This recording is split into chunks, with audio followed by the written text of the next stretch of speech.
Food control authority की team Khandu road main bus stop से मुख्तलिफ रेज़की दुकानन होटलन ते कार्रवाई करे सफ़ाई मुद्दे ख़ारिज शयुनि चांहि की पत्ती कोल्ड ड्रिंक खुलियल खाजरो तेल ऐं पाबंदी पयल अजीनो मोतो विकिरो करण ते दुकानदारनि ऐं होटल वारनि ते ॾंड लॻाया ऐं लाइसेंस लाइ दुकानदारनि के बैंक में जमा करण लाइ चालान ॾिना। इन बारे में फूड कंट्रोल अथॉरिटी की टीम में मौजूद एहलकारनि नोमान सुहेल ऐं अमान जो चवणु हो त असां बाला ऑफिसरनि जी हिदायतुनि ते खाधे पीते जूं एक्सपायर ऐं ग़ैर मयारी शयूं विकिरो कंदड़नि ऐं सफ़ाई सुथराई न रखंदड़ दुकानदारनि ऐं होटल वारनि ख़िलाफ़ कार्रवाई करे रहिया आहियूं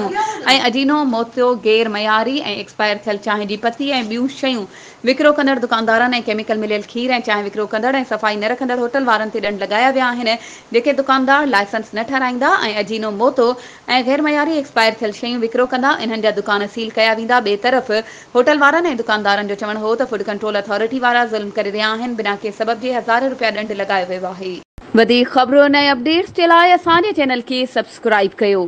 ऐं हा बेल आइकन खे प्रेस करणु न विसारिजो त जीअं असांजी हर नई अचण वारी वीडियो तव्हां ताईं पहुचे।